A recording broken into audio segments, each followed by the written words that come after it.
We worked really hard for a whole year to do this one thing, which is make Worlds, and we failed. If we don't win this game, then we are basically out of competition and we won't participate in LCS. We really have to win this match because this is our career. Curse Academy, they secured top 2 in these playoffs. I feel like our team morale is a lot higher than theirs, and that's definitely something that's going to help us going into the matches. I believe we have a good shot at winning. H2K become the summer playoff champions. I'm playing against Copenhagen Wolves. I know that they are kind of the weakest team in LCS right now, so I think we can take them out. Now I have to prove that we deserve to be in LCS. It's the most important thing right now in my career to get back in LCS.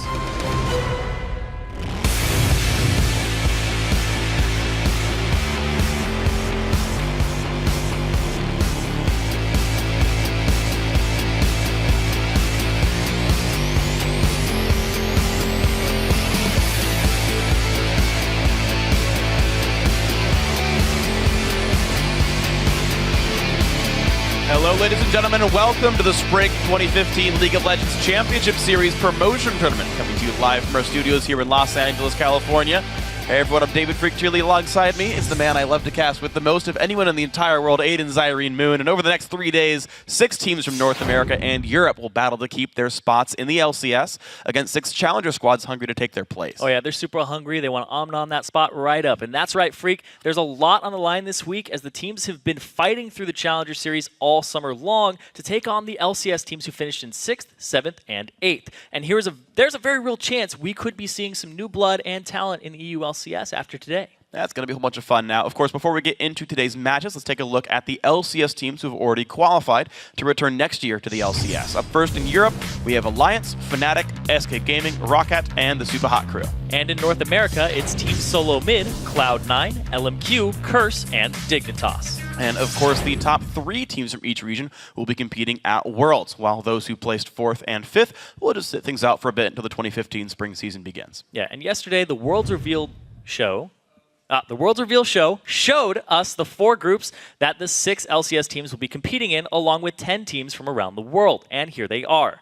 In Group A, it's China's Edward Gaming, Korea's Samsung White, the GPL's AHQ Esports Club, and Turkey's Dark Passage. Group B is the North America's Team Solo Mid, China's Starhorn Royal Club, the Taipei Assassins from the GPL, and Europe's SK Gaming. Now, Group C consists of Korea's Samsung Blue, China's OMG, Europe's Fnatic, and LMQ from North America.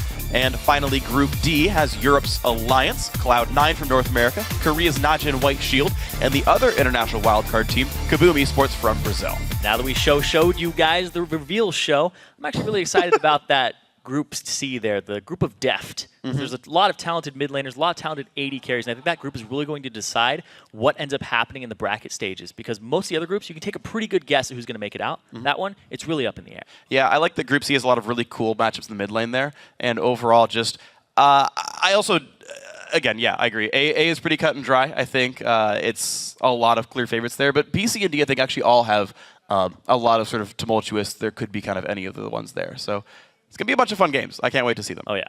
It's going to be good. All right, so guys, as a heads up, Stage 1 of the World's Championship will begin with Groups A and B on September 18th at 2 a.m. Pacific, 11 a.m. Central European Summer Time. So mark your calendars. But we're here for the Spring Promotion Tournament. So let's take a look at the schedule for this. Each series is a best of 5, and we'll kick things off today with the Copenhagen Wolves versus H2K Gaming, followed by Counterlogic Gaming taking on Curse Academy. On Wednesday, Gambit will face off against SK Gaming Prime, and then the Evil Geniuses will battle Team Coast. And on Thursday, Millennium squares off against Unicorns of Love, followed by Complexity versus Team 8. And if you'd like to check out the schedule or get stats for the teams and players, as well as watch VODs of past matches, and of course much more, head over to lolesports.com. That's also where you can vote on who you guys think is going to win the series, and just make your choices on the schedule. Hit submit. We'll check out the tallies before each matchup. So in case you guys didn't get that from me, you go ahead and go to the website, and there's a place you can go vote on the teams. True. In case you don't listen to us, just, website's got it for you. Sometimes I'm hard to understand. It's true. Sometimes me too. I've been trying to practice my Australian accent all day for some reason. With a lot riding on the line for all the teams this week, let's check in with our analysts to see what they have to say about today's matches. Thank you, Freak. I'm James Dash Patterson, along with our special guests, X-Special and Skara. And gentlemen, right off the bat, I want to take a look at the series where Copenhagen Wolves will face H2K Gaming. The Wolves, no doubt, find themselves in a very familiar situation. They have already made the trip to the promotion tournament 3 times, and this will be the 2nd time as an LCS squad. But that doesn't necessarily mean that they have an advantage. So what I want to know is, what are their chances against this pretty strong H2K team? From what I understand, H2K should be, if not heavily favored, at least slightly favored going into this match. They've been looking really, really strong in the Challenger Series, and to be honest, they've been quite dominating their performance. And Copenhagen Wolves is the last place team in the LCS. They've looked really, really rocky. They've had a lot of roster swaps. They've changed to Broken Shard and then back to Airwalks. And so I'm not quite sure like what kind of synergy they have right now. And so I'm actually kind of curious how they'll be looking to perform coming into the series. I think if anything, Copenhagen Wolves knows how much this means, and they know the pressure. And for them, this could be their chance to really bring their roster together. They have a bunch of changes, and now's the time to show off what they learned in this month. And that's a really long time for a team to really get together. There's definitely got to be some confidence that goes along with having played on this stage before in a LAN setting. But later in the show, we're also going to get to our second series, which is CLG against Curse Academy. So what do you guys expect to happen in this matchup? That one's actually much tougher for me to determine.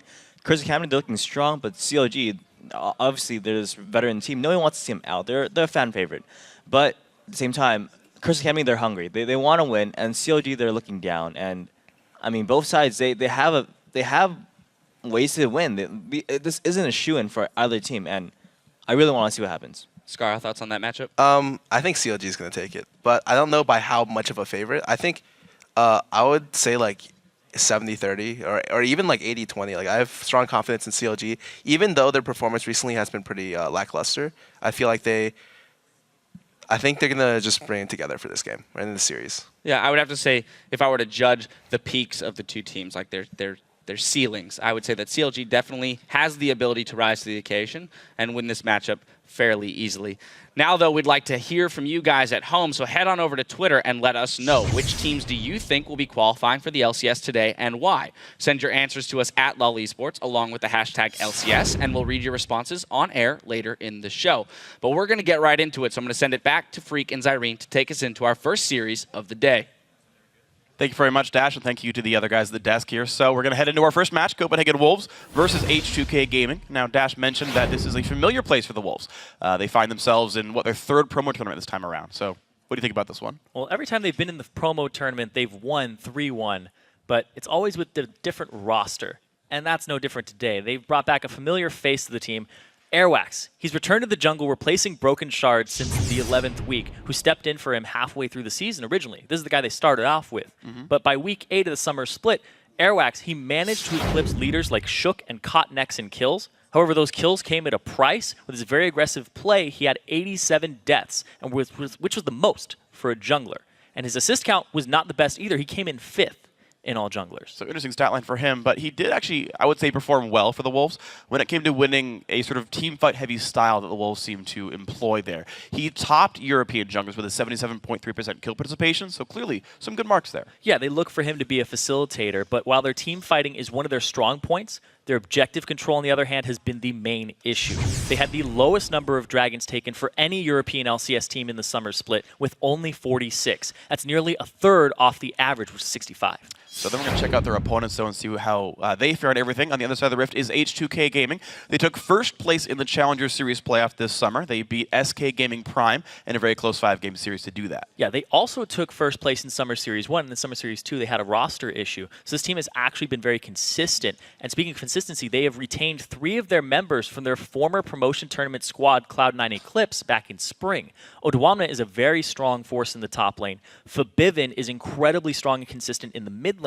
And while Hjarnan, despite working with multiple supports, Voidal, AOD, We Will Failure, he has always managed to synergize with his bot lane as AD carry. And he's been a great player overall. And of course, since changing names, they have also replaced their jungler and support, as you mentioned. Trashy has taken up the jungle role. He's a very aggressive player, much like Ko, their former jungler. He's racked up just about as many kills as deaths, but he's really helped push H2K as a great early aggressive team that's going to be in your face from start to finish. Yeah. Every time we talk about Trashy, it's the forcing play style. He likes to make things happen. He's not content with just sitting around.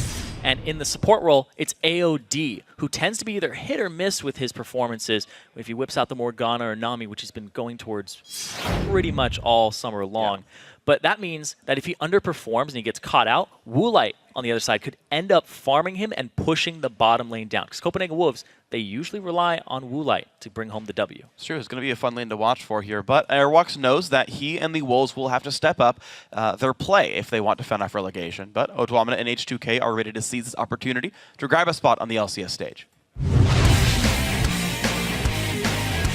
We're facing H2K. They've been in the relegations before and lost to Super Hot Crew. They also seem to be the only challenger team that actually has a playstyle similar to other LCS teams, so it's a very interesting team to play against.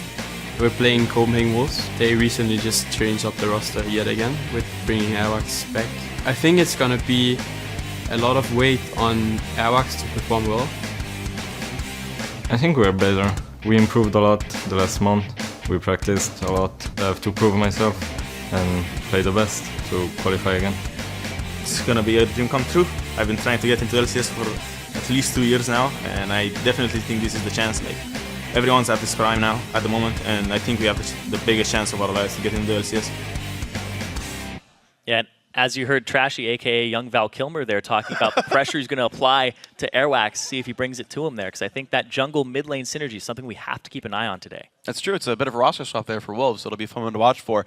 But guys, going to take a look at the starting lineups now. On the blue side is Copenhagen Wolves with Young Buck in the top lane, Airwalks back in the jungle, Soren XD, a new guy in the mid lane, Woolite on AD carry, and Unlimited at support. And on the red side, it's H2K Gaming. Odwamna at top, Trashy in the jungle, Fabivin in mid lane, Hjarnan at AD carry, and AOD on support. And our featured matchup in this series takes place in the mid lane, where it's Soren XD versus Fabivin.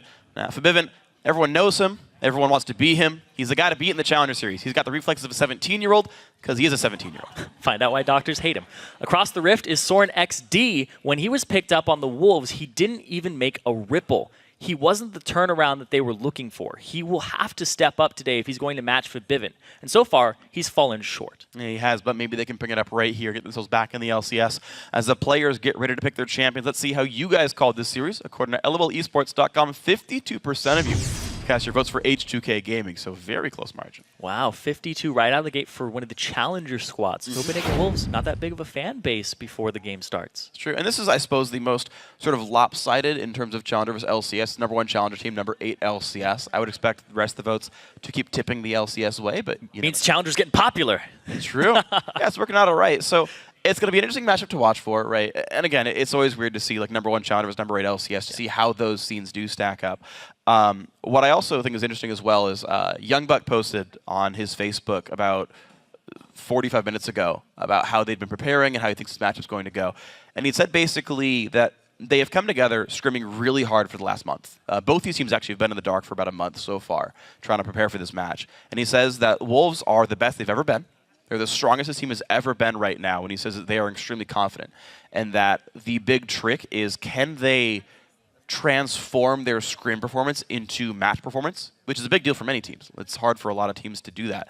But he says if they do lose, he knows that they lost to a very worthy opponent, and that H2K deserve it if they win here. Yeah, and H2K, they've been boot camping for the last month. They went to Gamescom, they played in a tournament there, and then they didn't compete in the Black Monster Cup because they wanted to keep all their strategies and their evolving playstyle a secret. They've moved Trashy to the pure shot caller, pure team captain role from Odwamna. So he is now in charge of that. And also, they've been scrimming for about 8 hours a day, every day for a month. And they've been scrimming LCS teams, and they were telling me that they have a positive record against most of them. Wow. So obviously good things there for them. And you can see Young Van Kilmer or Trashy. Oh, yeah.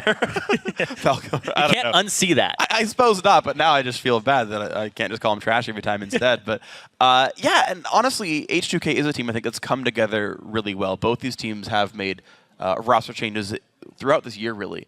And I think in general, though, like the teams are looking very good right now. Like for whatever, if any given change was a good thing or a bad thing, though, right now I think both these teams have had some time to gel, even though not in tournament games, at least just in scrims.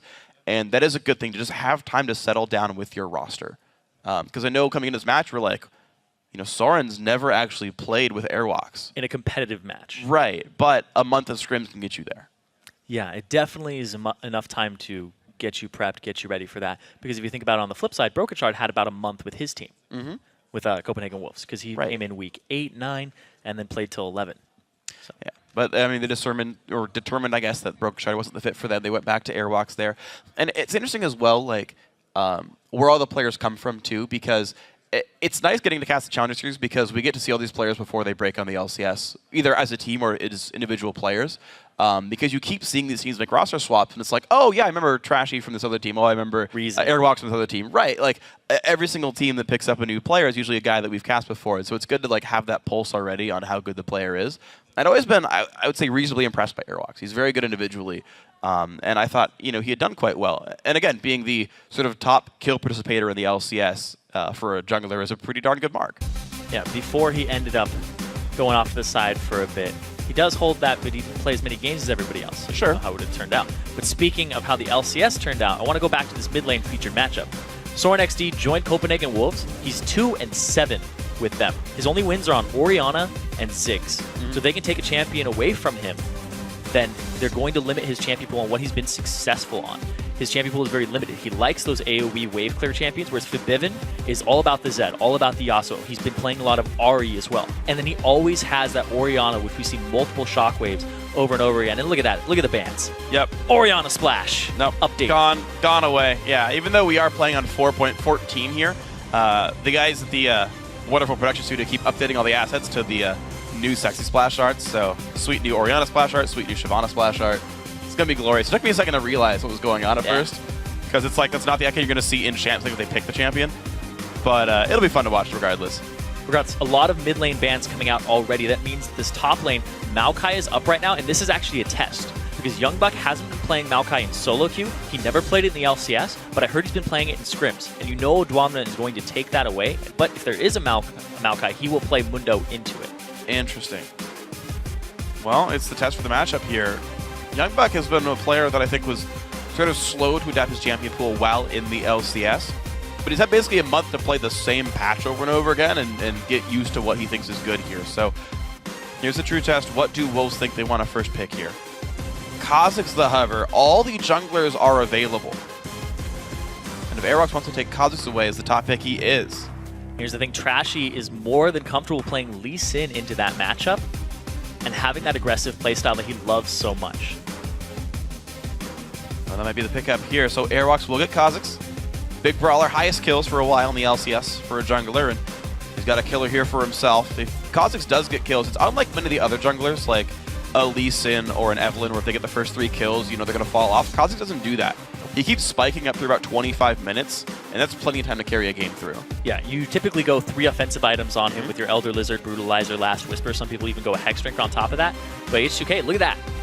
Solo lanes already grabbed. The early Ahri for Fibivin. The Rise top for Dwamna. Again, Maokai is still available, and this is 414 Maokai, which actually is the same as live Maokai anyway, I believe. But either way, still a strong champion. Yeah, Fibivin is actually warming up with Ahri when I was talking to them earlier. He has really good mechanics. He loves those assassin-type champions to get other lanes snowballing because he doesn't like to sit around. He likes to go cause action.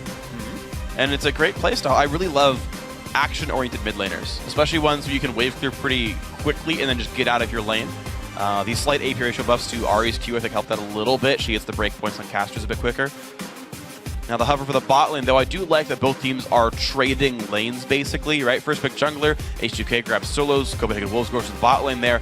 And again, every single champion save Alistar available for that. And they say, the best bot lane we can go for with everything on the table, Tristana. And here's the thing, is Woolite, he loves that Tristana. It's a champion that he's very capable of carrying on. And we talked about how Copenhagen Wolves, they need to go crazy in that bot lane to really just spill over to other lanes, because I think they're matched across the board, or outmatched by H2K in the solo lanes. So the thing here is Hjarnan is not a Tristana player. He's a Kog'Maw player. But then Woolite, he's a Tristana player, not a Cog player for the most part. They kind of just reverse them around. I mean, granted, they dabble in that champion, but it's not their main. Right, the other thing go for it. Is that Hjarnan, he might back up on the Lucian too. Depends on if they want to hypercarry or not. Interesting. Yeah, Lucian's been really popular, especially with all the LCS players that went over to Korea now to prepare for Worlds. Like, Lucian's like the top most played for like half the players there. Even people who aren't AD carries, it's great. They just pick them up whenever they can. It's like old Lee Sin. Yeah. Everybody in Challenger in Korea played Lee Sin. Right. Regardless if you're a mid laner or not. Exactly. Like, I'm not a jungler, and my top 3 most played always has Lee Sin on it, because the jungler I always play when I do have to play the role. Copenhagen Wolves not going to make the last few choices. We did see Morgana plus the jungle Elise picked for H2K, saving their AD carry for last. They want to make sure that whatever they pick is safe against the solo lanes of Copenhagen Wolves. I think it's a very smart choice. Can you play a greedy champ like Kog'Maw, or do you have to play something safer like Lucian?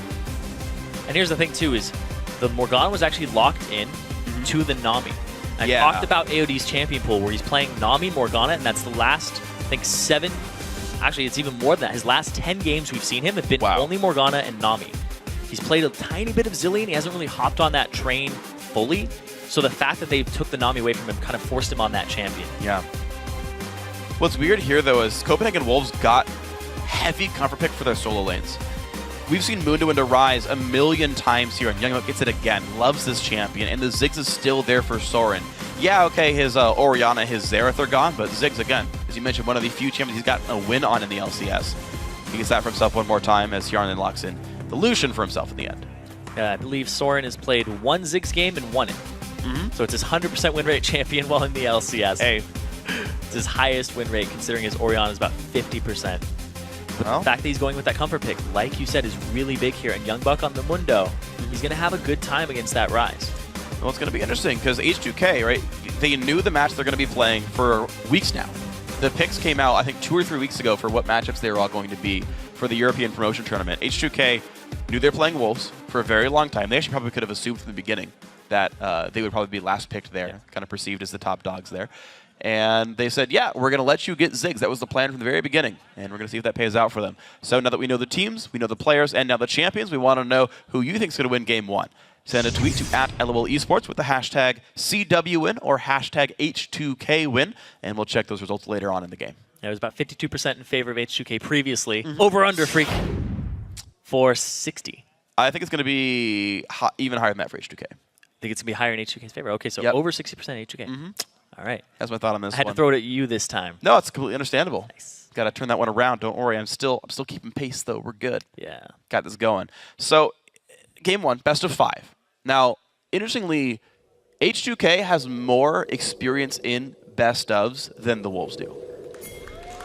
That's true. The Challenger Series is almost entirely best of series the whole way through, whereas basically Copenhagen Wolves... They didn't get to play a best of this season because they didn't make it to playoffs. Not since promotion, where they kept their spot, but we'll have to see what they go for. It's actually a really big thing because adapting your picks mid-series is huge, and adapting to what you lost to the previous game or what strategy helped you win. Do you have a backup strategy, or are you just a one-trick pony? If this Ziggs goes crazy, that might be great for Copenhagen Wolves, but if H2K just ban it out next game, then they need alternative strategies to fall back on.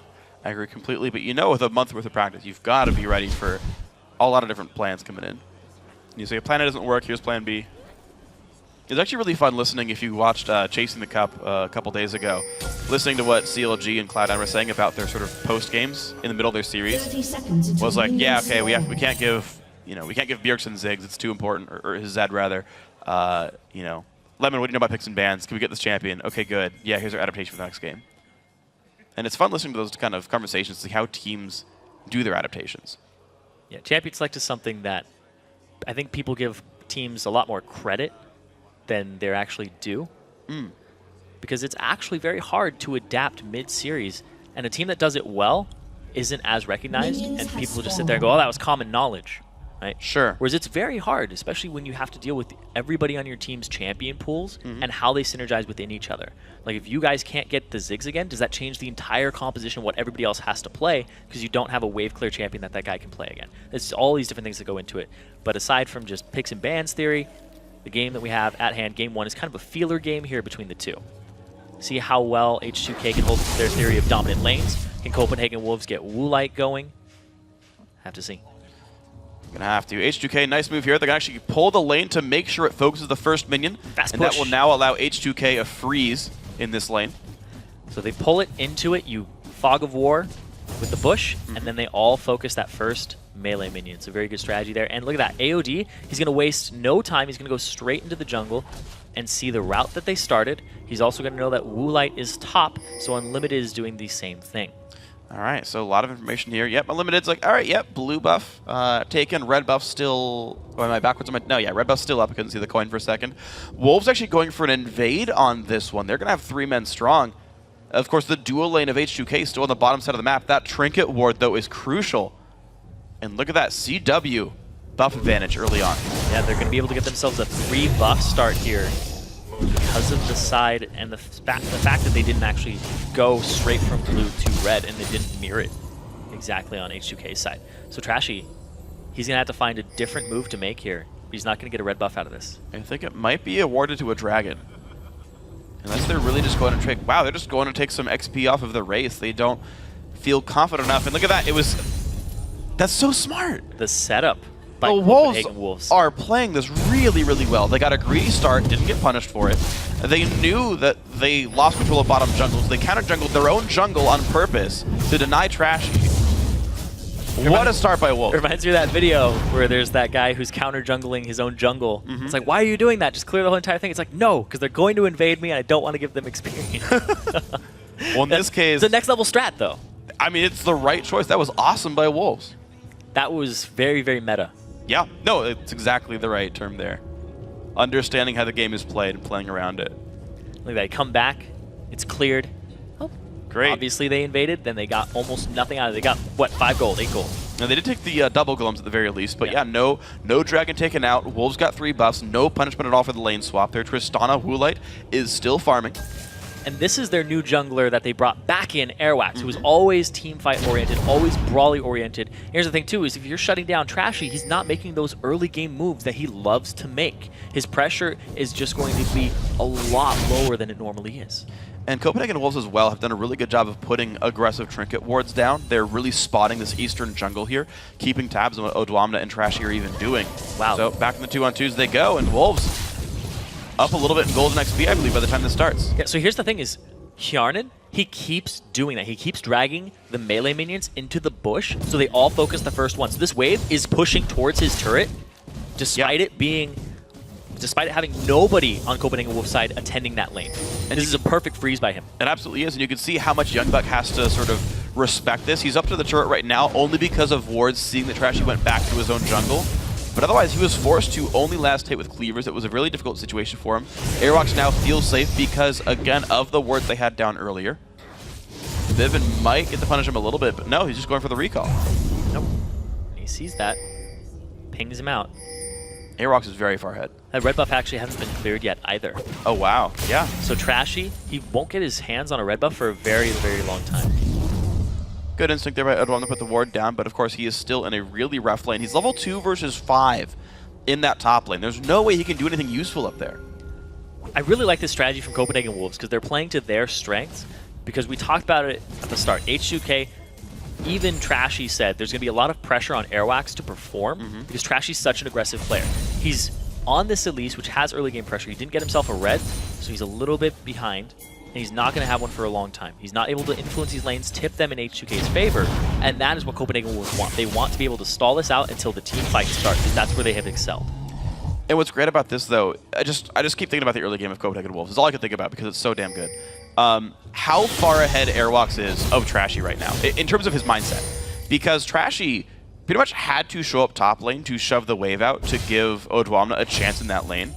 And Airwalks is already waiting in the brush, is like, if Elise shoved this, we kill them in a 2-on-2. Yeah. And he's like, oh, Trashy's not showing up. Okay, I'm going to farm. And then Trashy never shows up. Like, Airwalks is a step ahead the entire time and always making the right choice. It feels terrible as a jungler myself whenever you come to a camp and you're like, it's cleared. I was just there a second ago. And then they take all your experience, they're taking your gold. And despite the CS being fairly close, the big buffs have gone in Copenhagen Wolves' favor, and the fact that the big creeps have too. So Trashy, he's got to keep himself just strong at this point and wait until he can start operating and getting some ganks down, because this is completely unlike him. Yeah. Where he hasn't ganked, and it's the 7-minute mark. But that's because Copenhagen Wolves put him in that situation. Yep. But despite all that, H2K are a little bit ahead in gold. Yeah, they've actually managed to hold up in the lanes. You can see 59 to 54 in the mid lane there. We're watching Fabivin versus Soren XD. That's going just fine. The bottom laners are farming equally, though Tristana has a higher ceiling for her. And heck, I mean, at least Odwamna on Rise has his tier and is stacking up. So the elements there for H2K are working. So Trashy actually hangs out in this bottom lane. Hjarnan, hitting level 6 and just shoving it out. They did see, oh wow, Airwax goes straight for this blue buff here. They're gonna have to collapse on him, but I don't know if they have the numbers here from H2K to deal with that just yet. They are outnumbered. You've got Ryze and Morgana topside right here. It could be a bit of a 4v4 if he TP's in. Airwax grabs the blue already. Culling is down. TP. There's the teleport. Soren is gonna zone back Trashy for a second. But Nami is stuck on the wrong side of the map. There comes Airwax, looks for Vivin. There's the ulti pop. He finds Unlimited, who's there. Yep, he's going down. That's the word I'm looking for. Blue buff for first blood for H2K on Vivin with an assist on Hjarnan. They catch him out of position. Believe he still had his flash available too, doesn't blow it. This is very unfortunate, though. You've got to have a team more prepared to collapse than that, though, and defend this. This could have been a good 4v4 for the Wolves. It just didn't happen. Well, the thing, too, is that if you looked at what the 4v4 would have been, H2K wouldn't have had their support, but then Copenhagen Wolves wouldn't have had their AD carry, who's level 7. True. So the level advantage was in H2K's favor, and the fact they were able to TP their top laner down. Yeah. Which meant that it was AD carry for support trade in that. To be fair, it is a 1 out of AD carry. Like, Hjarnan's over there on levels. Yeah, but I mean, Hjarnan's there on Doran's Blade, right? Like, don't argue with me on this, Freak. You know what? Okay, don't argue fine. with me on this. All right, either way, you're right. Copenhagen Wolves chose to not do much there. They did lose their support, and that is H2K now getting a nice little lead for themselves. Wolves, though, not done with this. They go back to the Dragon on this one. Heal comes out from Unlimited. Only level 3 on Nami, but you know what? This Dragon's going down rather fast. Yeah, they see this. They go straight for it. Trashy's not going to have anything to say about it either. Instead, they're going to leave Oduan on top. He's just going to farm out. Well, TP was down. He walked back to the lane. Smart choice by Wolves to realize that was happening, and now Copenhagen Wolves 400 gold up. Game 1 of potentially 5 on the road back into the LCS. Trashy, double kill on wards here. Oh, could have been a triple. But of course, does he have the attack speed? Yes, he does. Getting Frenzy. Yep. GG. Double ward kill. That's actually worth clapping for. Yeah, that was a good one. But we're going to see how this game continues to pan out. We are not seeing too much more action right now. It was I guess you could say, kind of a failed invade there by Copenhagen Wolves, and otherwise a good Dragon attempt for them. And actually, it's a pretty big improvement for them when their big difficulty was objective control. And so far, they've done a pretty smart job of that. Ooh, you win this one, Freak. Over 60 for H2K. Yep. They are currently behind here. So close. Still counts. Even if it swapped below, it still would have counted. Yeah. Anyway, regardless, now we're having the 1-on-1s in the top lane, 2-on-2s in the bot lane because the Dragon is gone. And the fact that Copenhagen Wolves are able to rotate appropriately at the right time and take advantage of the TP that was down. They still have this aggression. And this bot lane is something that we have to keep an eye on for Copenhagen Wolves, because Woolite, he got the free farm Tristana, which is a really big boon for Copenhagen Wolves. They want to try to push this advantage. He's up in CS over Hjarnan at 10 minutes. And now, very level-dependent AD carry being level 8. It's really big for Copenhagen Wolves. I think Woolite, they set him up for success. Copenhagen Wolves are just playing to their strengths. They absolutely are. It's so far working just fine for them. 700 gold leads still, and money's in all the right place for these guys. Vivin trying to make a play in the mid lane. Got him. Yep. Dealt the damage, and Soren's like, yeah, don't even try that. So the jungle movement is something that is actually in favor of Copenhagen Wolves all game long, despite Trashy being such an aggressive jungler by trade. It has begun. It has. Anyway. To the chagrin of many. Yeah, the fact that Trashy is just now going to get his first red buff of the game at 11 minutes. Really big. And that harassment back and forth. And problem is there's still a Nami over there giving heals and the health potion chugged right there. Like, I don't feel like there's any reasonable way to push Woolite out of lane. So Copenhagen Wolves kind of have the bot lane they want here. For what it's worth, the solo lanes actually are heading up. We thought maybe this would be an H2K advantage, the landing phase. Not the case right here. Down the line, you're seeing a numbers lead for every single role except for Nami versus Morgana. Yeah, H2K, they really rely on Trashy to set up their solo lanes though, and the fact that Copenhagen Wolves shut him down with that early jungle move, which is absolutely perfect. I don't think I've seen something like that in the Challenger Series before. So Copenhagen Wolves are showing that they have this next level strategy that H2K may not have actually played against before or experienced. You know, I haven't seen the Challenger Series. They're an LCS team. Boom. Actually. Yeah, technically, right? There's actually a couple that have made it there before. That's true. See what we can do. Airwalks does look for the top lane here. He's in the middle brush so far. Oduamna playing pretty far back. I don't know if they can force this, actually. I'm wondering. He has flash and ulti. If he ultimates, he'll be able to close that distance and get up for the slow. Yeah, yeah, you're right. Eric's gonna close with ulti right here. Odwamna would have to flash eventually. Well, it's still pushing down though, so at some point Airwalks gets position on it. Yeah. Very slowly, you can see how slowly Odwamna is pushing down. He's trying to go as laboriously as possible. Oh.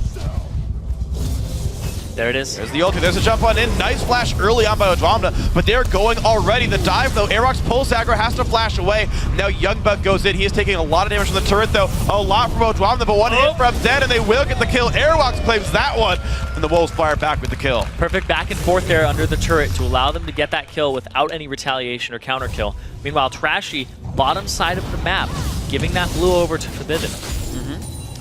Yeah, so good read there. Copenhagen Wolves make the dive happen. A lot of time spent by Airwalks, but he gets the kill and good job. So at this point in the game, Forbidden, he has his blue buff, he has his Deathfire's grasp. He should starting to look to kill Soren in lane and roam around.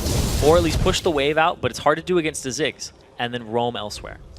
I mean, thankfully for her, she can at least clear the wave and then peace out. She will be under her turret immediately afterwards if she doesn't leave and get something to happen. But yeah, I do want to see where Vivian can go to make plays happen here. Close to 11, he's one wave away. Might wait for that one before he goes. Soren XD already there, ults in. Actually did not have the timer on blue at all. But he saw that Forbidden had a blue. That's silly, Red. You're right, yeah, of course he did. So it's a little bit... That's really weird. It's a... I can't defend that play, so I won't talk about it.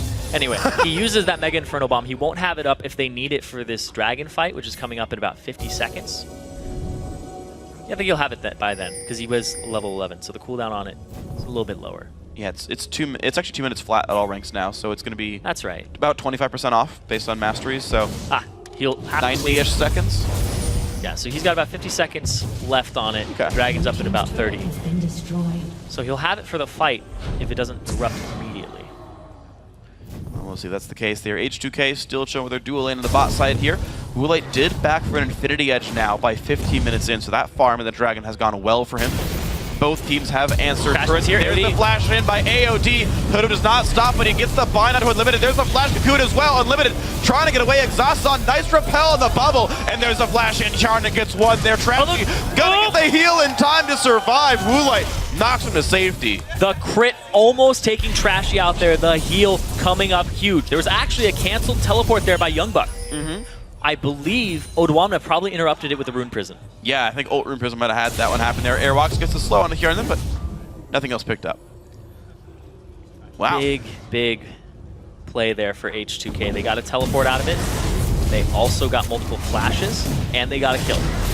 This is going to be a counter Dragon by Copenhagen Wolves, and Yarnen's here to try and apply some pressure, but he can't do it by himself. Not even going to happen. So Airwalks so far has every kill on his team, has made the Dragons happen as well. I think good choice so far to put him back in the team. This is looking not too bad for Wolves. Even though they're losing in kills, they are winning in gold. Yeah, look at this. Walk Ulti forward. W. Yep. Yeah. That's a long time ago when we put that in where Roots interrupt it. It's true. Also interrupts Shen ultimate. It does. In a lane far, far away. Yes. When he wants to go to a different lane that's far, far away. You can stop him with just a Rune Prison. Even stops hyperdrive. So these are a couple misplays here from Copenhagen Wolves. The Mega Inferno Bomb, the teleport in range, in vision of Odwamna, and not capitalizing off of it. Like, you can bait a Rise further back if you actually want to bait him with teleport. You know, it's a plausible play, but there's no way that that was going to work out in Youngbuck's favor unless Odwamna was just completely checked out. That's true. You got to walk into a brush or something, right? Like, get behind a wall to block vision. Like, there's got to be some way to do that better. So unfortunate by Youngbuck.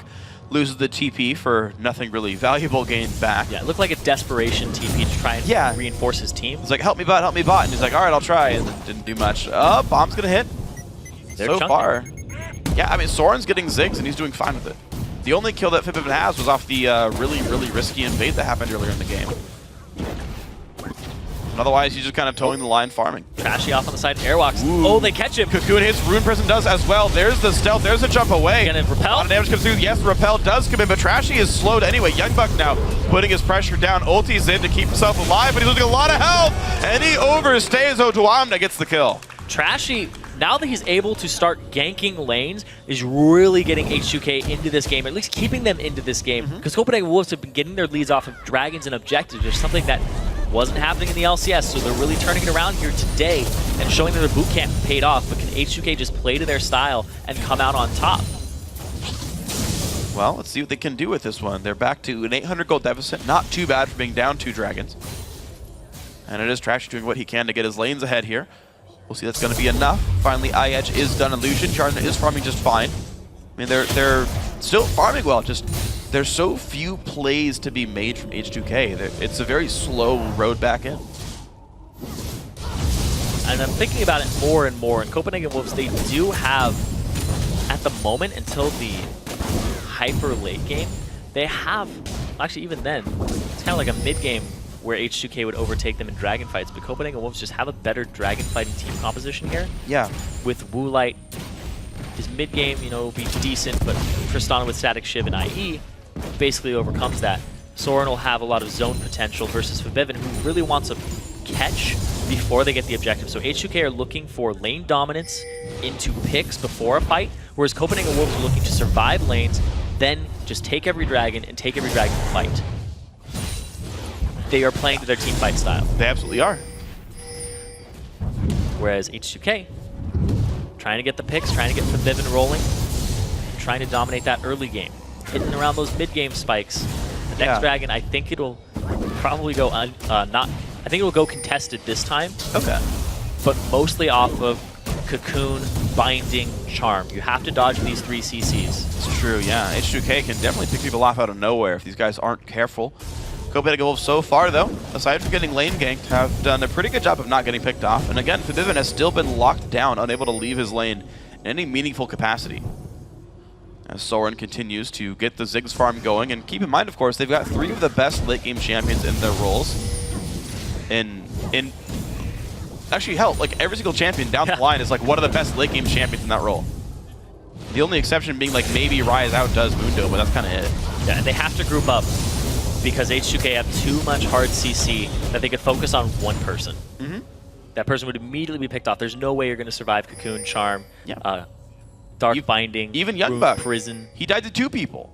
Yeah, off the back of a Rune Prison, and then the Cocoon. red buff slow, Cocoon. Just all of this just allows them to apply unanswered DPS. We're going to see H2K right now putting 3 members in the mid lane right here. Bot lane is building up against them, though. It looks like they're going to send someone down there soon. I like the fact that H2K, they stocked up on wards. Trashy, I think he actually has 2 pink wards in his inventory sitting there, because what they want to do is deny this area around Dragon. They've been denying it for about 2 minutes now, even before Dragon is even close to being up. They want to deny this vision, get a poke right before. Uh-oh, Fabevin dodges the bubble, but takes a lot of damage back. That is a fairly important ultimate. It comes up right about the time Dragon respawns, though. With some health lost. Yeah. H2K, they're most likely going to give up this turret in the mid lane. Nice. That's going to be Copenhagen Wolves with a little bit of an advantage off of that.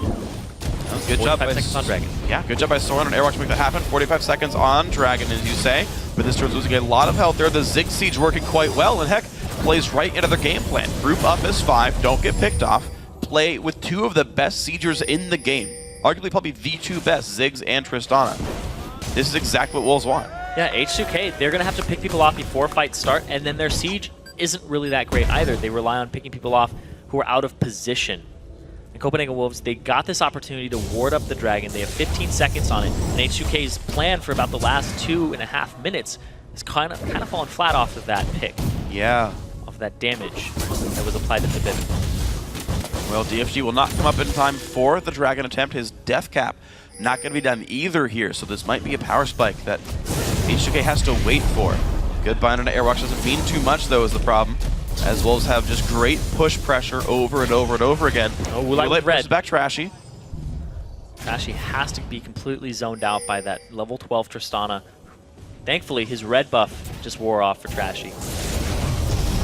So Woolite can now poke him, but not keep him close to him. So here we go. H2K trying to contest this one. They do have the teleport on Odwanda, who's pushing top. Youngbuck is waiting with the team here on Dragon. H2K, I'm not even sure why they're baiting Dragon here, because they're getting free pushes top lane here.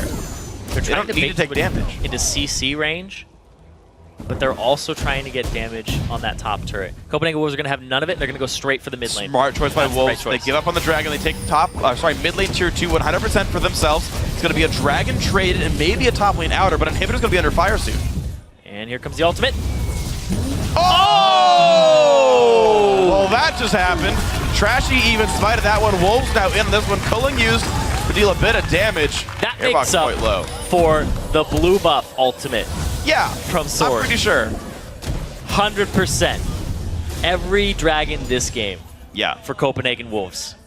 Double their average. We're not even done yet. That's true. Yeah. I like that stat, by the way. Thanks for finding that one. You're welcome. That's not on you. Let's be real here. We have amazing stats guys in the backstage. On behalf of our stats guys, props off to Ms. Tom and Yetwin for being badasses. Oh, man. Anyway, that dragon was not worth for H2K. They went to contest it, but it got picked up. What? Boom. That was such an early smite. In Vision of a Ward, too. Man, that's a rough misplay, though.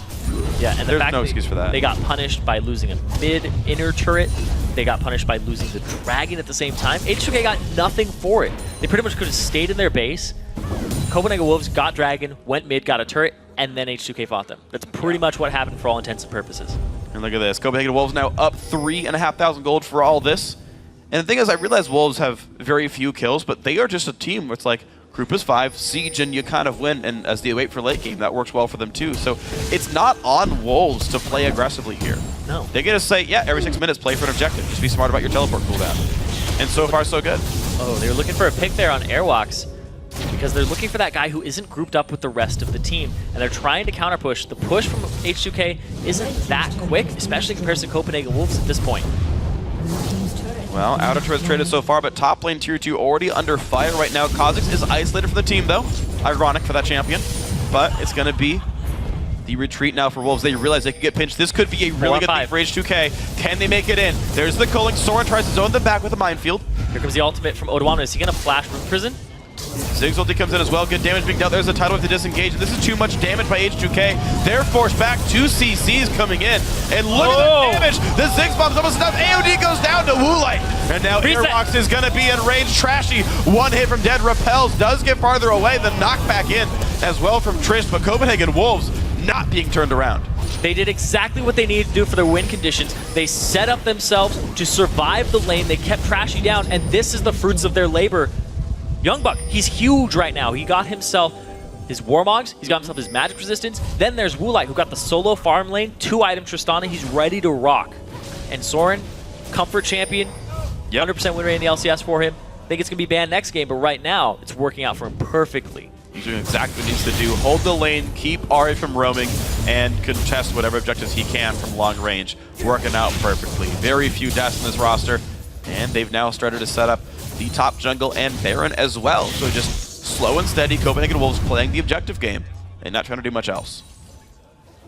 And it's something that you typically don't see from the Copenhagen Wolves. The fact that they had, we said it multiple times, the least dragons out of any European LCS team in the summer split. Right now, most dragons in the game, only dragons in the game, in their favor. Jungle control has definitely been the name of the game for Copenhagen Wolves so far. Done a great job of this one. And of course, Baron is on the table. The cool thing I like about this comp, though, is they don't have to Baron to win the game. No. They can set up in front of a turret, and that will work for them. Like 90% of the time, unless they get really, really, like, luckily binded over a wall they don't see coming, they're pretty much guaranteed to make a siege work. Now, the thing here with this composition for Copenhagen Wolves is if one person gets picked, like on a solo side lane, Woolite's just going to go fast push a turret. True. And if H2K try to push, Copenhagen Wolves can go push a different lane and they will push faster. Right now, though, they're trying to get into the anti-siege mode. Oh, done. Yep. Siege antied. Wait 30 seconds. New wave's coming soon. All right, Wolves have healed. They've bought. They've regrouped. There's a million MR in health, and Youngbuck now, he's going to be very hard to kill. Looking for the pick, looking for the flank. The Viven goes for it. Black Shield is on. Can they get themselves in, though? That brush is not warded, so no vision at all. And Odawanda goes in for the Room Prison anyway. Does not find anything for it. They got a tidal wave, and there's no Mega Inferno Bomb. Okay.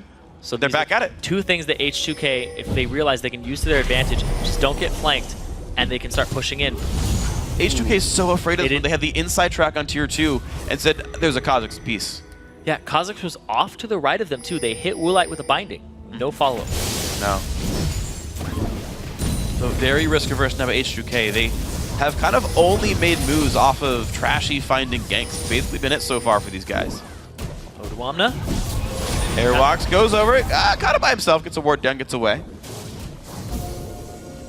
And now Copenhagen Wolves look for the bottom lane here. This should be actually a pretty quick push for them.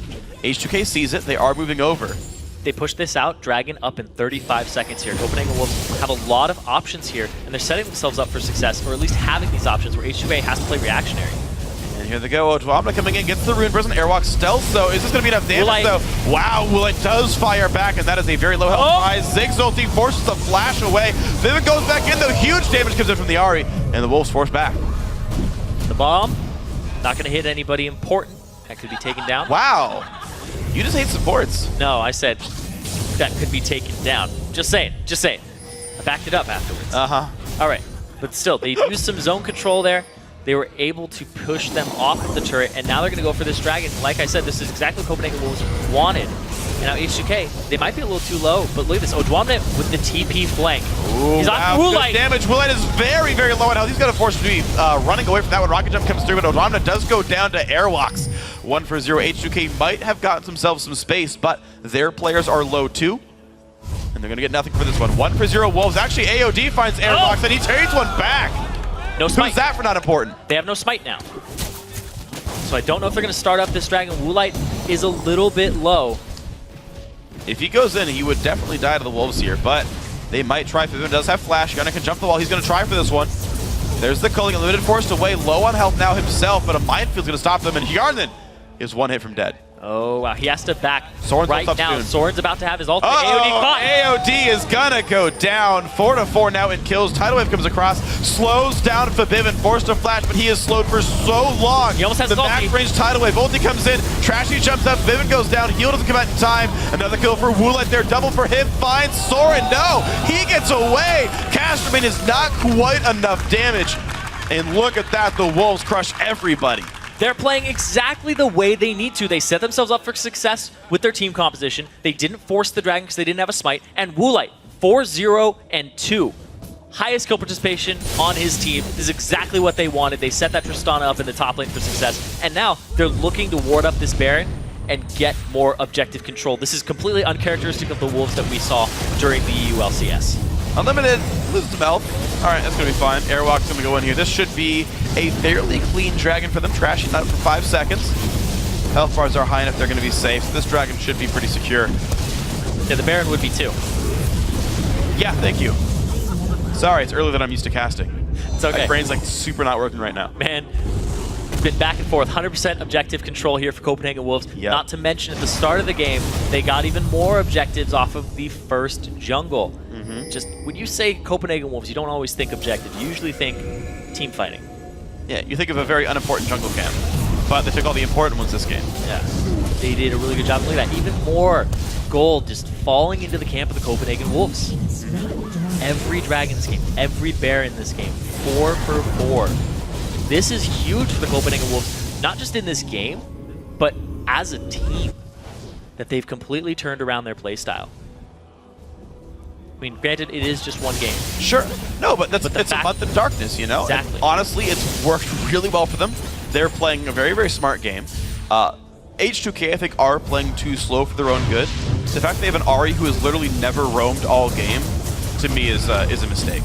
Yeah, the fact that the Ziggs was left up for Soren XD, who's only had success on Ziggs and on Orianna, and giving him that champion in the wave clear and the tools to stall the game out for Copenhagen Wolves' strengths to show is really big. The fact that H2K also picked all these laners who just try to crush the lane and got lane swapped on and had no jungle pressure.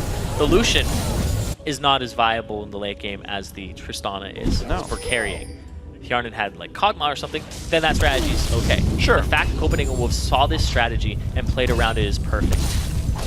And you just saw Woolite going crazy there too. Yeah, he's done great for himself so far. So good for Copenhagen Wolves.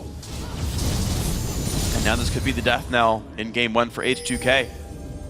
Plenty big gold lead here, almost 9,000. Significant, definitely.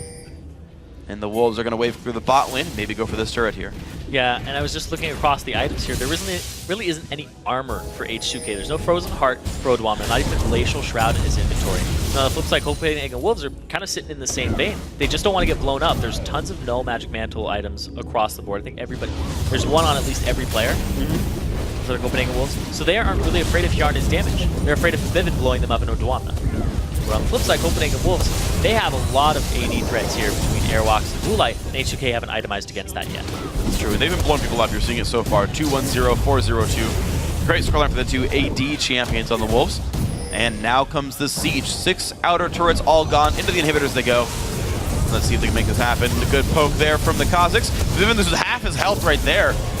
Mega Inferno Bomb is still available too, so Soren XD has even more options to poke them off this turret and siege it down. See how easy those minions die. Youngbuck happy to tank the turret. They don't even care about this one. More poke comes through. Turret loses more and more and more health. Flash shield also popped from this one. Turrets come in about 10 seconds, or minions coming in about 10 seconds. Blue buff and Baron buff on Soren XD. He is able to throw out these bouncing bombs to his heart's content. He does not have to stop anytime soon. So here we go, the Flash engaged. They want this fight. Will it does get away though. He stays safe thanks to the Chaos of Unlimited, and the battle will rage on. Youngbuck forced to ult himself. Copenhagen Wolves easy to back out. And a turret finally does go down to purple minions, but you know what? Blue side comes into the bottom inhibitor. That's going to be one picked up here. The Wolves make it into the base. Their sieging potential is just much higher here for the Copenhagen Wolves over H2K. H2K doesn't really have any defense. They are a pick composition, which relies on CC and somebody being caught out. And they weren't able to make any picks in the mid game or the early game. No, absolutely not. And every time they did make a pick, they'd have to back. Copenhagen Wolves took a dragon off of it. Right, yeah, the kills were only kills. Yep. Nothing else happened when the champions fell down. So I really can't say a lot of good things have happened so far for H2K. Unfortunate for them, but they can maybe turn this around. It is a best of 5 after all. Many things can change. Quick service sash picked up by Woolite. He kind of knows he's getting Flash Rune imprisoned on. Wants to make sure that doesn't happen any more times here. Well, if he gets any CC hit on him, yeah, he'll be able to cleanse it off and jump away. So that there's no follow-up after the Dark Binding into the Cocoon, yep, etc., etc. There's very few options now for H2K. At this point in the game has kind of eclipsed their reach. It'll take a series of misplays by the Wolves to allow H2K back in here. Yeah, it's very limiting on what they can do because Copenhagen Wolves itemized their magic resistance, who then can't blow anybody up at this point. The catches onto Woolite, who is the most fed member of the Copenhagen Wolves, are not going to happen as easily. It would have to be a misplay by Woolite. Very big misplay by him. Yeah. Right now, H2K sweep this, put wards down. They're trying to make a play here. Woolite is in the top lane. And even if they force something here, Woolite might go straight for an inhibitor turret, and they're going to try to force something. They missed their opportunity. The window has closed, and now they're desperate for air. They got to go defend this top lane. There's going to be these super minions pushing in the bot lane at the same time that they haven't cleared out. A lot of things are just pushing H2K against the wall right now. So Fabivan's going to be forced to hold the bot lane here. Odwamna trying to wave clear top, but he's got to be careful about Tristana damage, of course. Sharona clears that out pretty safely, though, and so far H2K can hold on. But remember, there's a big tank in Mundo who can just sit there in front of the turret and allow shots to come through. Look at the damage coming through. Actually, half health already on the inhibitor turret, and Copenhagen Wolves not done with this one. It's going to just backdoor the whole way through. Down goes another turret, and top inhibitor now available. Minions also inside the base, hitting next turrets right now of H2K. This could be the game right here. Yarn tries to push the back. 2 inhibs dead now as well. The Wolves keep getting farther in. The super minions are knocking on this Nexus turret. They've got it very low. And that's just going to be 2 inhibitors down. H2K down about 11,000 gold. Copenhagen Wolves showing they aren't that 8th place team that we saw in week 11. Playing a very reserved style, playing how they think they could win the game, and so far that's completely panning out. Have to give props to everybody there for doing the right thing. Airwalks does go down to Trashy, and out goes the escape. AOD is low, though. Woolite can chase him down, forces the flash. Crit's not going to be enough. AOD stays up, but it's a 5v4. Can the Wolves still push through anyway? Looks like the answer is yes. They go down for the middle inhibitor turret. That's going to fall as well. Now the final inhibitor is open. Charnan forced away very heavily. And there's the zone. There's the pushback. There's all inhibitors dead. Minions still inside the base. The Wolves happen to play a 4v5, and it works for them. That was the type of pick that H2K were looking for in the early/mid game. The late game at this point, when they're 12k down, it's not going to help them. It's just going to delay the inevitable when 3 inhibitors are down. These super minions are pushing against their base so hard, and this gold lead is just almost insurmountable for H2K's team composition against Copenhagen Wolves. Copenhagen Wolves had to get picked off about 3 times. Yeah. Well, right now, all H2K can even do is say, well, we can exactly. They defend, and they gain some gold for a while. They hope to equalize the items. But you've seen Copenhagen Wolves, they are happy with just having Youngbuck walk up, tank something, while Moonlight just pelts it down, and Soren XC wave clears. That's part of what's so good about this composition. They just have all the tools to just force objectives for themselves. Whereas H2K, trying to win lanes, and then trying to transition into later dragons, but they had no way of really fighting them. They had to pick first, and Copenhagen Wolves never played into that strategy, and it's going to be another Baron for them. Still 100% objective control for Copenhagen Wolves this game. Absolutely beautiful there. 9 turrets as well. 13,000 gold on top of all this. This should surely be the game in the next push here for Copenhagen Wolves. Bottom lane inhib has respawned, but not even that important. H2K, again, all they're trying to do is get some gold back, maybe hit one more item breakpoint before that attempted game-winning siege. We'll see if that can be the fight that H2K can hold. These double super minions piling into the base requires all of the magic damage dealers their full attention, whereas Copenhagen Wolves, they went back after killing the Baron, they fought, they were ready to take this dragon and continue their 100% objective control. Or maybe they don't even care. Dragon's a bit much. I don't think it's very required here, because this is... They don't care. There's no reason to waste the time when you have dead inhibitors. Yeah, they the don't 30 care. seconds of Dragon is 2 less super minions you can use anymore. But I'd rather have these super minions at this point. And there is that inhibitor in the bot lane that respawned. The Banshee's Veils are up to prevent picks from happening on multiple members of H2K. All right. The last stand from H2K. So they wait behind the wall looking for a cocoon or a binding across the wall. Won't happen there. Willie does get stunned, though. H2K were not ready to go in on that one, though. They've got to back up. Now Copenhagen Wolves are up to the inhibitor itself. They're going to re-kill this one. Odwamna so low, forced to flash away. The culling does basically nothing there, and down goes the inhibitor. Trashy, low on health. 2 hits from dead. 1 more crit. Will it be the kill? Yes, it is. So Vivian also in a really bad spot. Willie tries, but the Black Shield keeps him alive. But here comes the game-winning push. Both Nexus turrets dead. Game 1 goes to Copenhagen Wolves. Playing to their strengths, their composition, and completely turning a 180 from the last time we saw them, and their track record of not controlling objectives. So H2K came in feeling like the favorites as well. They felt #1 challenger team. Wolves have been slumping for a while. They had to roster swap their jungler back in, someone they initially didn't even want to keep playing with. And you can see here, H2K have to sort of recollect themselves and say, guys, we just kind of let that game go away. Honestly, they just didn't seem like they did anything that game. Yeah, the fact that Trashy was shut down early in the jungle, didn't get his hands on a red buff on Elise, which is actually pretty crucial to her. Yeah. Because you want to repel, you want to close that distance, auto-attack to slow, then throw the cocoon out. Sure. Which he was never able to do. They kept tabs on him, they kept his experience down, they kept his gold down by taking his camps and counter-jungling themselves too. Yeah. Which is just freaking brilliant. It was. That's super meta there. That's like, that's next level. Yeah, like Copenhagen Wolves factually meta-gamed the early game. Yeah. They took what the assumed gameplay is and played around that. It's cool because they actually expanded upon what Cloud9 did in the North American playoffs, where they lane swap their AD carry top lane, and immediately it's a 1v0. Yeah. They actually leave their support out of the map as a roamer early game as sort of a map control tool to see how the buffs are going on, and just assuming the top lane Tristana will farm properly. And they do that. H2K were not on that same page. They saw the dual lane bottom. They didn't know the lane swap was coming. They didn't get the right vision over the jungle because they allowed Wolves to get a greedy jungle start and not punish them for it. Every step of the first 3 minutes was all Wolves. Yeah, it was completely them, and Trashy couldn't make any early game moves and apply that aggression that he's just so known for. So I think that was a big thing there for Copenhagen Wolves. They knew H2K strategy, shut it down, didn't get picked off, grouped up, played to their strengths, and they just completely dominated that game. It was amazing to watch. Yep, so about half an hour of Wolves playing exactly the game they wanted to play, and they closed it out. But for now, we're going to send things over to Dash and our guest analysts for a deeper look into that win by the Copenhagen Wolves.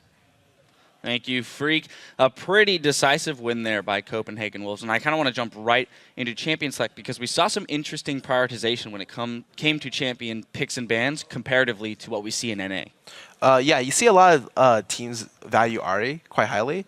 I think Ari is a really situational champ. I think she's actually really strong, but the problem with Ari is that she relies on your team to play the map really, really well. Like, you need to be able to establish vision control and deny proper vision at objective like choke points for you to play Ari. I feel like that's a champion that requires a really, really good team to play around her, irregardless of how good you are at the champion. And so there are 4 bands that went to mid, and they first picked Ari on their 1-2, and they didn't control the dragon vision at all that game. And so because of that, that's a team comp, and Ari is a team champion that should be going into like the mid game, getting picks and snowballing off those picks. But she wasn't able to do that, and they just got out snowballed by a really, really good or out late game by a good team comp. And I feel like that speaks to the fact that H2K came into Champion Select with a very definitive game plan. They knew they were going for a pick comp. You know, they brought in the Morgana and the Elise with the Ahri, so they had a lot of CC.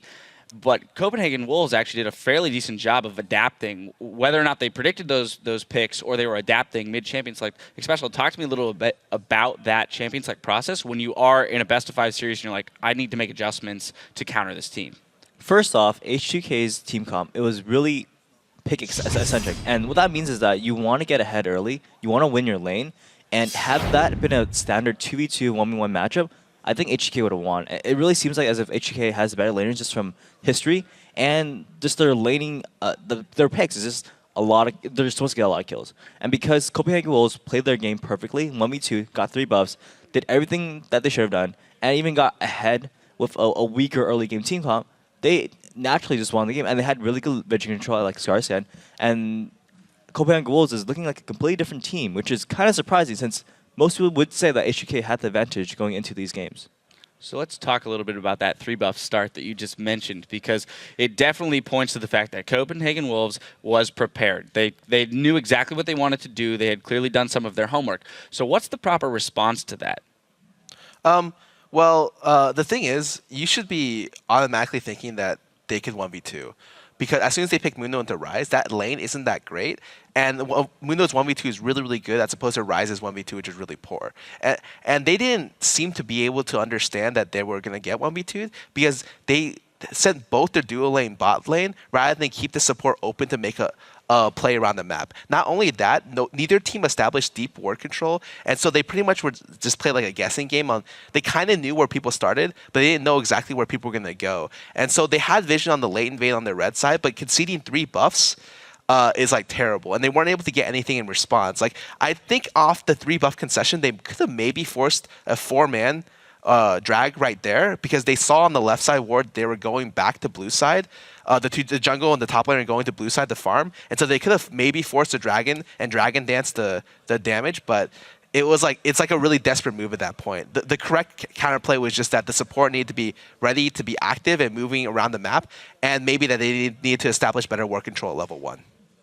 I think a lot of teams, they like staying bottom as their dual lane. When they feel like they're better players, when they feel like they have better matchups, better picks, and they want to be able to adapt correctly. But because of that, you need to be able to adapt correctly. They need to be able to stop them from getting 3 buffs or either get Dragon out of that. And they didn't do that. And that's not something that you can afford to do when you have early game matchups. And that's just what happened. They need to be able to not get outscaled and not give them advantages when they shouldn't be.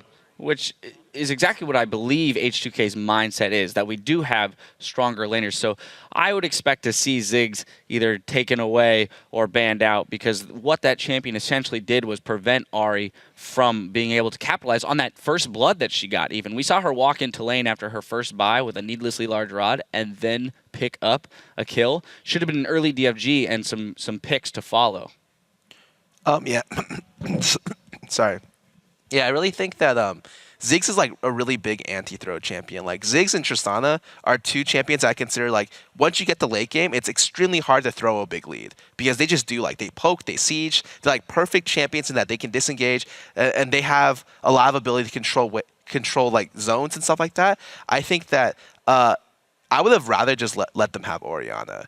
And if you wanted to run Ahri, because Ahri is much easier to get picks on and much easier to gank than Ziggs is.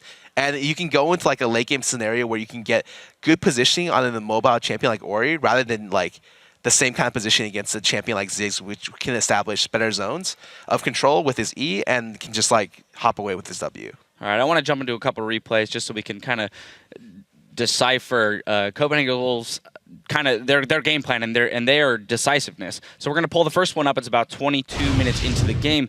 And what I love about this replay is that there are no kills that come from it, but that there's a lot of really clear decision-making on the side of Copenhagen Wolves. So especially if you don't mind taking away this replay.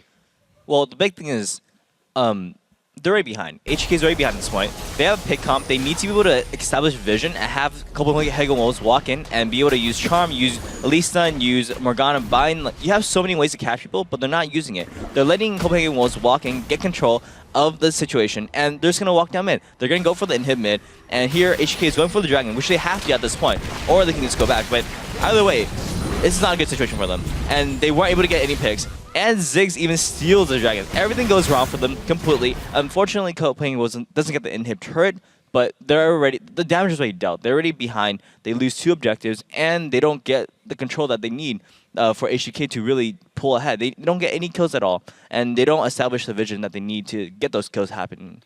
They also managed to bait the Rise TP out of that as well. So it was just kind of an altogether a clean sweep of globals at that point. Now I want to jump just 2 minutes further. Skara, touch on the point about the strength of Ziggs and how it is an anti-throw champion. So we're going to pull replay up 24.5 minutes into the game. I'm going to let you kind of run away with this one and break it down for me. Okay, well, they're getting really desperate right now. Like, they're looking for a pick. Like, they have to get something started to bring the game back in their favor. They run through a lot of Ziggs poke, and they run through such a tight area trying to chase down the Ziggs. Ziggs just ultis, hits 3 people with ulti. Immediately, they realize they lost. Because Ahri can't go in with that low health without dying instantly. Nami Wave hits 2, and they try to disengage against Trist, which has a lot of resets, and Trist and Kha'Zix would just eventually just clean up this. And actually, Copenhagen Wolves did a really safe play. I would have just recommended, or I think a Baron would have been a really easy get off that, because they got a free pick and everyone flashed and all ultis were down, and they knew that they had no vision on it, or they knew that they can control vision on it. So it's really, really easy for them to get a Baron there. But instead they went for a really, really safe top turret and just backed and re-established vision on Baron. So at that point too, H2K had no health across the board. We saw Elise at 5%, Ahri at 5%, Lucian at 10%, you know, thereabouts. In that situation though, right? Understanding that these teams, they're all professional players, they are prone to mistakes. H2K, what's the game plan from there? Especially when you are behind, you are running a pick comp, you know you're up against this late game. What's your best chance at survival in a game like that? So from just watching this game, their vision control is completely poor. It's not even a question of, you know, were they behind or not? It's just they had a team comp where they're supposed to do it and they didn't do it. So what they should do now is force 2v2s. Go back into standards. Go back into team comps where you don't need to go for vision control. You just go for a skin like him. Tristana might be a huge priority, and I feel like mid pick is going to be really important. Not giving Copenhagen Wolves the Ziggs pick. I mean, Soren XD, people were saying is not as good as Forbidden, but he played really well. He was even behind a kill the first blood too, and he still completely farmed, did extremely well. And he did, I think he would be the MVP of that game, just because of his overall zone control. So I want to put you both on the spot real quick, especially you kind of already touched on your thoughts for the next game, but in this series we're going to game 2 here. So Scar, I'll start with you. What do you expect to see? Maybe a couple specifics, maybe either picks bans or playstyle-wise adjustments they'll make, and do you have a prediction for who might walk away? I understand that both teams want to really control mid lane in terms of mid lane bans. Like, that was their strategy going in on draft. If they want to do that, they need to be really, like, I agree with Dick Special. I think their vision control is not that great, H2K's. And so they should be looking for stuff that dominates lane and maybe skills as well. And then so with that in mind, maybe they should look for something along the lines of, like, I think Ziggs would be a good pick, but maybe Fevin wants to carry hard. Like, I can understand Ahri. I know both players really, really want Orianna. So Orianna is going to be a very contested pick as usual. And then I guess in this situation, they just want to make sure that if they can't get a 2v2 lane setup, that they at least scale really well into the late game. Because I think they can take team fights even without great vision control, as long as they have, like, appropriate scaling. So do you think if they make those changes that H2K will walk away with the game, or are you thinking that Copenhagen Wolves might have this locked up? I honestly want to see how they adapt to it, because I think Copenhagen Wolves are already established that they understand 1v2s a lot better than H2K. So with that in mind, it's like, well, how did they adapt? Now I want to see how they play out the level 1. If they deport the level 1 and then react appropriately, then maybe I give them higher chances of winning. But as it looks like Copenhagen Wolves may just run away with the series. Alrighty, then a quick prediction at all? I think if H2K can adapt and win this game, I think they'll win it. And if they lose this game, I think it's going to be 3-0. All right. There it is. All right, we've got a couple predictions to keep track of. We do have to take a quick break, but when we come back, it's Game 2 between Copenhagen Wolves and H2K Gaming. Don't miss it. He's probably an outer, but Inhibitor's going to be under fire soon. And here comes the ultimate. Oh! Well, that just happened. Fabian, catch a flash. I'm almost there, guys. Fabian, Trashy. Fabian, Trashy. Sorry. Nice! Great, guys. Wanna Baron? Nice. Okay. Good job, guys. Nice. Good.